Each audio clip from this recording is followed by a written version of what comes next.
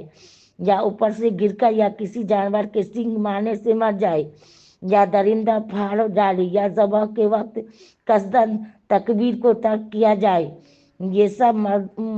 مردار اور حرام ہے۔ البتہ وہ جانور مردار بحکم حدیث شریف اس حرمت سے مستثنی اور ہم کو حلال ہے، مچھلی یا ٹڈی۔ خون سے مراد وہ خون ہے جو رگوں سے بہتا ہے، ذبح کے وقت نکلتا ہے، جو خون کے گوشت پر لگا رہتا ہے وہ حلال اور پاک ہے۔ اگر گوشت کو بغیر دھوئے ہوئے پکا لیا جائے تو اس کا کھانا درست ہے، البتہ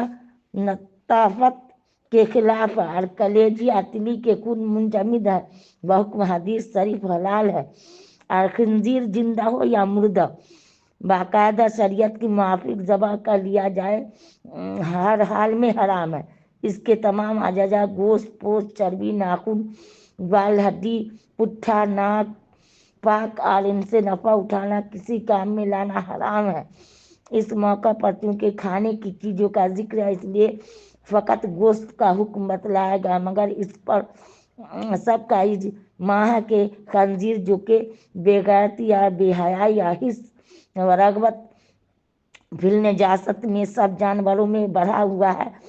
اس لیے اللہ تعالیٰ نے اس کی نسبت فرمایا بلا شک نجس عین ہے، نہ اس کا کوئی ججو پاک، نہ کسی قسم کا انتفاع اس سے جائز۔ جو لوگ کثرت سے اس کو کھاتے ہیں، اس سے ججا سے نفع اٹھاتے ہیں، ان تک میں اوصاف مذکورہ واضح طور پر مشاہدہ ہوتے ہیں۔ ان جانوروں پر اللہ کے سوا بت وغیرہ کا نام پکارا جائے، یعنی اللہ کے سوا کسی بت یا جن یا کسی روح خبیث یا پیر یا پیغمبر کے نامزد کر کے اس جانور کی جان ان کے نظر کر کے ان کی تقریب و رجا جوئی کی نیت سے ذبح کیا جائے، محض ان کی خوشنودی کی غرض سے اس کی جان نکالنی مقصود ہو کہ ان سب جانوروں کا کھانا حرام ہے۔ وہ وقت جبھی تکبیر پڑھی ہو اور اللہ کا نام لیا، کیونکہ جان کو جان آفری کے سوا کسی دوسرے کے لیے نظر دینا ہرگز درست نہیں۔ اس لیے جس جانور کی جان غیر اللہ کی نظر کی جائے تو اس کی خباثت مردار کی خباثت سے بھی بڑھ جاتی ہے، کیونکہ مردار میں تو یہی خرابی تھی کہ اس کی جان اللہ کے نام پر نہیں نکلی، اس کی جان تو غیر اللہ کے نامزد کر دی گئی، جو عین شرک ہے۔ سو جیسے خنزیر اور کتے وقت ذبح تکبیر کرنے سے حلت نہیں آ سکتی اور مردار پر اللہ کا نام لینے سے کوئی نفع نہیں ہو سکتا، ایسے ہی جن جانور کی جان غیر اللہ کی نظر ان کی نامزد کر دی ہو اس پر ذبح کے وقت نام الہی لینے سے ہرگز کوئی نفع اور حلت اس میں نہیں آ سکتی۔ البتہ اگر غیر اللہ کے نامزد کرنے کے بعد اپنی نیت ہی سے توبہ رجوع کر کے ذبح کرے گا تو اس کے حلال ہونے میں کوئی شبہ نہیں۔ علماء نے تصریح فرما دی ہے اگر کسی بادشاہ کے آنے پر اس کی تعظیم کی نیت سے جانور ذبح کیا جائے یا کسی جن کی عزیز سے بچنے کے لیے اس کے نام کا جانور ذبح کیا جائے، یا توپ چلنے یا اونٹوں کے پناہ کے پکنے کے لیے بطور بھیٹ جانور ذبح کیا جائے تو وہ جانور بالکل مردار، حرام اور کرنے والا مشرک ہے، اگرچہ ذبح کے وقت خدا کا نام لیا جائے۔ حدیث شریف میں آیا ہے کہ اللہ یعنی جو اگر اللہ کی تقرب و تعظیم کی نیت سے جانور کو ذبح کرے اس پر اللہ کی لعنت ہے۔ ذبح کے وقت اللہ کا نام پاک لے یا نہ لے، البتہ اس میں کوئی حرج نہیں کہ جانور کو اللہ کے نام پر ذبح کر کے فقراء کو کھلائے، اس کا ثواب کسی قریب یا پیر یا بزرگ کو پہنچا دے، یا کسی مردوں کی طرف قربانی کر کے اس کا ثواب اس کو دینا چاہیے، کہ کوئی ذبح غیر اللہ کے لیے ہرگز نہیں۔ بعض اپنی کجروی سے یہ ہیلا ایسے موقع میں بیان کرتے ہیں کہ پیروں کے نیاز وغیرہ میں ہم کو تو یہی مقصود ہوتا ہے کہ کھانا پکا کر مردہ کے نام سے صدقہ کر دیا جائے، تو اول تو خوب سمجھ لے کہ اللہ کے سامنے جھوٹے ہیلوں سے بخبر مضرت کے کوئی نفع حاصل نہیں ہو سکتا۔ دوسرے ان سے پوچھا جائے کہ کس جانور کی تم غیر خدا کے لیے نظر مانی، اگر اسی قدر گوشت اس جانور کے عوض خرید کر پکا کر فقیروں کو کھلا دو تو تمہارے نزدیک بے خط کے وہ نظر ادا ہو جاتے ہیں یا نہیں؟ اگر بلا تامو تم اس کو کر سکتے ہو، اپنی نظر میں کسی قسم کا خلل تمہارے دل میں نہیں رہتا تو تم سچے بنا تم جھوٹے، تمہارا یہ پھر شرک اور جانور مردار حرام۔ یہاں یہ شبہ ہوتا ہے کہ آیت میں حکم حرمت کی اشیاء مذکورہ میں منحصر کر کے بیان فرمایا، جس کا مطلب یہ سمجھا جاتا ہے کہ اشیاء مذکورہ کے سوا کوئی جانور حرام نہیں، حالانکہ جملہ درندے اور گدھا اور کتا وغیرہ سب کا کھانا حرام ہے۔ اس کا جواب ایک تو یہ ہے کہ اس حصر سے حکم حرمت کی اشیاء مذکورہ میں منحصر کرنا ہرگز مراد نہیں کہ کسی کو اعتراض کی گنجائش ہو، بلکہ حکم حرمت کو صحت و صداقت کے ساتھ مخصوص فرما کر اس حکم کی جانب مخالف کا بطلان منظور ہے۔ یعنی بس بات یہی ہے کہ یہ چیزیں اللہ پاک نے تم پر حرام فرما دی، اس میں دوسرا احتمال ہی نہیں، یا ان کا حلال سمجھنا بالکل باطل اور غلط ہے۔ دوسرا جواب یہ ہے کہ حکم حرمت کو اشیاء مذکورہ میں منحصر مانا جائے، مگر اس حصر کو اضافی یعنی خاص انہی چیزوں کے لحاظ سے تسلیم کیا جائے جن کو مشرکین نے اپنی طرف سے حرام کر لیا تھا، جیسے بحیرہ، صائبہ وغیرہ، جن کا ذکر آئندہ آئے گا۔ مطلب یہ ہوا کہ ہم نے تم پر فقط میتہ اور خنزیر وغیرہ کو حرام کیا تھا، تم سانڈ وغیرہ کی تحریم اور تعظیم کے قائل ہو، یہ محض تمہارا افطرا ہے۔ باقی رہے درندے اور خبیث جانور، ان کے حرام ہونے میں مشرکین بھی نظر نہ کرتے تھے، سو یہ حصر انہی جانوروں کے لحاظ ہے جن کو مشرکین نے خلاف الہی اپنی طرف سے حرام ٹھہرا لیا تھا۔ تمام جہان کے جانوروں سے اس کو کیا تعلق جو اعتراض مذکورہ کی نہ بتائے، یعنی اشیاء مذکورہ حرام ہے، لیکن جب کوئی بھوک سے مرنے لگے تو اس کو لاچاری کی حالت میں کھا لینے کی اجازت ہے، بشرطیہ کہ نافرمانی یا زیادتی نہ کرے۔ نافرمانی یہ کہ مثلا نوبت اضطرار کی نہ پہنچے، یا کھانے یا زیادتی یہ کہ قدرے ضرورت سے زیادہ خوب پیٹ بھر کر کھا لے، بس اتنا ہی کھائے جس سے مرے نہیں، یعنی اللہ پاک تو بڑا بخشنے والا، بندوں کے ہر قسم کے گناہوں کو بخش دیتا ہے۔ پھر ایسے لاچارہ مستر کی بخشش کا سنم فرمائے گا، اپنے بندوں پر بڑا ہی مہربان ہے کہ مجبوری کی حالت میں صاف اجازت دے دی کہ جس طرح بن پڑے اپنی جان بچا لو۔ اصلی حکم ممانعت کا لاچاری کی حالت میں تم پر سے اٹھا لیا گیا، ورنہ اس مالک ملک کا حق تھا کہ فرما دیتا کہ تمہاری جان جائے یا رہے، مگر تمہارے حکم کے خلاف ہرگز نہ، تم ہمارے حکم کے خلاف ہرگز نہ کرنا۔ ایک خزان یہاں بھی یہ ہوتا تھا کہ بھوک سے مرتے ہوئے مستر بدحواس کو یہ اندازہ کرنا کہ اتنے لقموں سے صدر مک ہو جائے گا، اس سے زائد ایک لقمہ نہ کھائے، محال نہیں تو دشوار تو بہت ہے۔ اس لیے ان اللہ غفور رحیم فرما کر اس کی میں سہولت کر دی، یعنی اللہ نے جو کتاب آسمانی میں حلال حرام کا حکم بھیجا، یہود نے اس کو چھپایا، اپنی طرف سے بڑھا گھٹا، یا جیسا کہ پہلی آیت مذکور میں ہو چکا ہے، ایسے ہی حضرت محمد صلی اللہ علیہ وسلم کی صفات جو اس میں لکھی تھی، یعنی تورات انجیل میں، ان کو بھی چھپاتے اور بدلتے تھے، اور یہ دونوں سخت گناہ ہے، کیونکہ ان کا مطلب اور نتیجہ یہ ہے کہ ہدایت اور طریقہ حق کسی کو نصیب نہ ہو، سب گمراہ رہیں۔ حالانکہ حق تعالیٰ نے تو کتاب اور رسول کی ہدایت خلق کے لیے بھیجا تھا، سو انہوں نے خدا کی بھی خلاف کیا، خلق اللہ کو بھی جاہل اور گمراہ بنانا چاہا، یعنی اللہ کی نافرمانی اور خلق اللہ کی گمراہی میں پس نہیں، بلکہ اس حق پوشی کے عوض میں جن کو گمراہ کرتے تھے ان سے الٹا رشوت میں مال بھی لیتے تھے، جس کا نام ہدیہ اور نذرانہ اور شکرانہ رکھ چھوڑا تھا۔ حالانکہ یہ حرام خوری مردار اور خنزیر کے کھانے سے بھی بدتر ہے۔ اب ظاہر ہے کہ ایسی حرکات سینیہ کی سزا بھی سخت ہوگی، جس کو آگے بتلایا جاتا ہے، یعنی گو ظاہر نظر میں ان کو وہ مال لذیذ اور نفیس معلوم ہو رہا، مگر حقیقت میں وہ آگ ہے جس کو خوش ہو کر اپنے پیٹ میں بھر رہے ہیں، جیسا تمام لذیذ میں زہر قاتل ملا ہوا، کھاتے وقت لذت معلوم ہوتی ہے، پیٹ میں جا کر آگ لگا دے۔ اس میں یہ شبہ کسی کو ہو سکتا ہے کہ دیگر آیات سے تو معلوم ہوتا ہے کہ جناب باری قیامت کو ان سے خطاب فرمائے گا، سو کلام نہ کرنے کا مطلب یہ ہے کہ لطف رحمت کے ساتھ ان سے کلام نہ کیا جائے گا، اور بطور تخفیف و تجلیل و تحدید وعید جناب باری ان سے کلام کرے گا، جس سے ان کو سخت صدمہ اور غم ہوگا، یا یوں کہیے کہ بلا واسطہ ان سے کلام نہ کیا جائے گا، اور کلام کرنے کا جو ذکر ہے وہ ملائکہ عذاب کی وساطت سے ہوگا۔ دھمکی سے یہ امر صاف معلوم ہوتا کہ ہر کسی کے دل میں محبت الہی خوب راسخ ہے، اگر سرے دست محسوس نہ ہو تو اس کو ہچو گیر یا خاص تر سمجھنا چاہیے۔ قیامت کو جب کل منافع دور ہوں گے تو اس کا ظہور کامل ہوگا، کیونکہ اگر یہ نہ ہوتا تو پھر کفار کی یہ دھمکی ایسی ہوگی کہ کوئی اپنے دشمن کو ناخوشی اور اعراض سے ڈرانے لگے، جو بالکل بے سود ہے۔ محبان جہاں نثار اعراج محبوب کو درگزر سمجھتے ہیں، نہ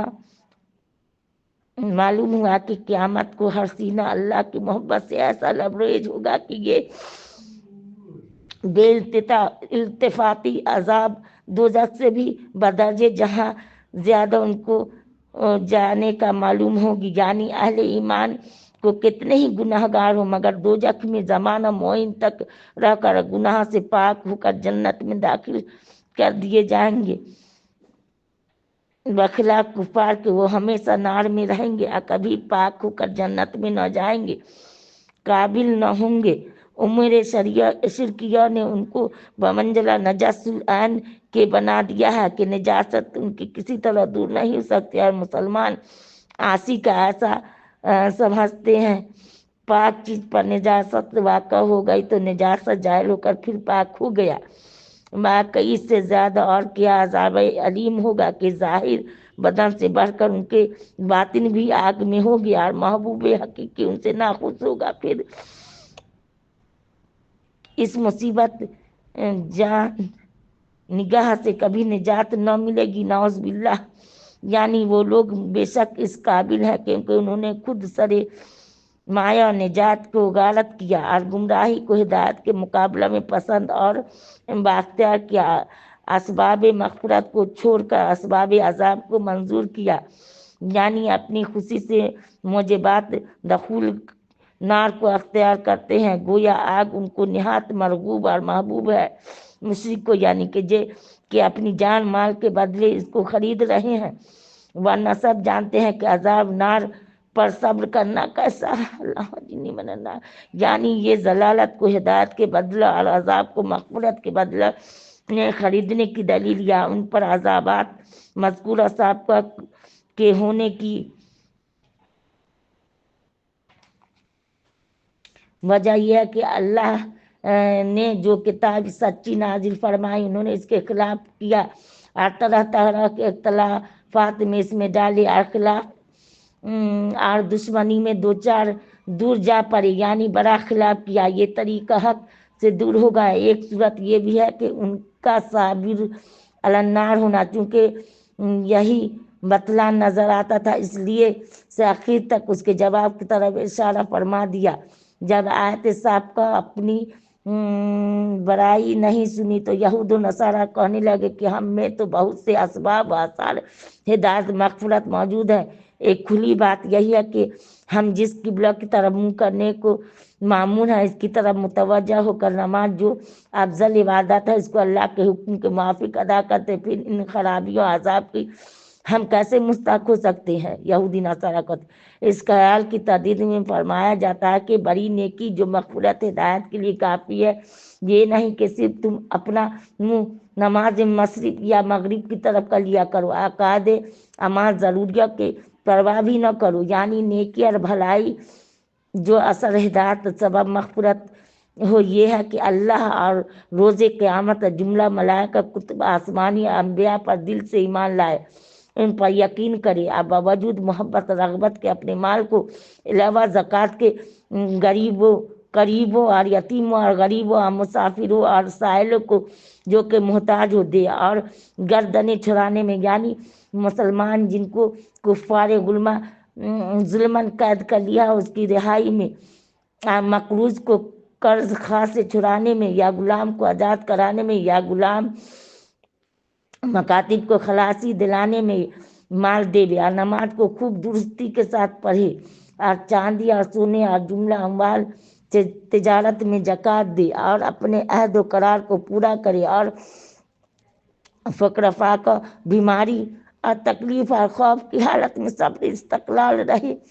اور یہود و نصارہ چونکہ ان عقائد اور اعمال و اخلاق میں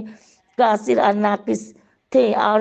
طرح طرح سے ان میں خلل اندازی کرتے تھے، جیسا کہ آیات قرآنی میں اس کا ذکر ہے، تو اب یہود و نصارہ کا صرف اپنے استقبال قبلہ پر ناز کرنا اور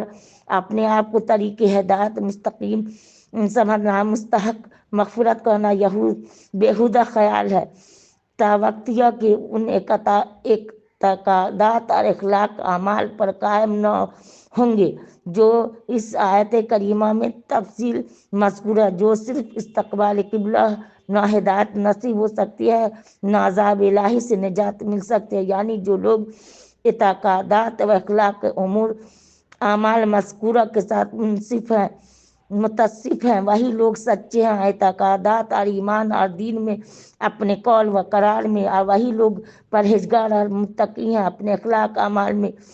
یا بچنے والے ہیں گناہ بری باتوں سے یا عذاب الہی سے۔ اہل کتاب کے جن کو ان کی خوبیوں میں سے ایک بھی میسر نہیں، ان کا اپنے نسبت ایسا خیال کرنا کیسے درست ہو سکتا ہے؟ زمانہ جاہلیت میں یہود اور اہل عرب میں یہ دستور رکھا تھا کہ شریف النسب لوگوں کے غلام کے بدلے رذیل لوگوں کے آزاد کو، اور دعوت کے بدلے مرد کو، اور ایک آزاد کے بدلے دو کو قصاص میں قتل کرتے تھے۔ حق تعالیٰ نے اس آیت میں حکم دیا کہ اے ایمان والو، ہم نے تم پر مقتولین میں برابری اور مساوات کو فرض کر دیا۔ قصاص کے معنی لغت میں برابری اور مساوات کے ہیں۔ تم نے جو یہ دستور نکالا ہے کہ شریف اور رذیل میں امتیاز کرتے ہو، یہ لغو ہے۔ جانے سب کے برابر ہیں، جانے سب کی برابر ہیں، غریب ہو یا امیر، شریف ہو یا رذیل، عالم ہو و فاضل، جاہل ہو یا جوان ہو یا بوڑھا بچہ، تندرست ہو یا بیمار، قریب المرگ، صحیح الاعضاء ہو یا اندھا لنگڑا۔ پہلی یہ آیت میں نیکی اور برق کے اصول مذکور تھے جن پر مدعا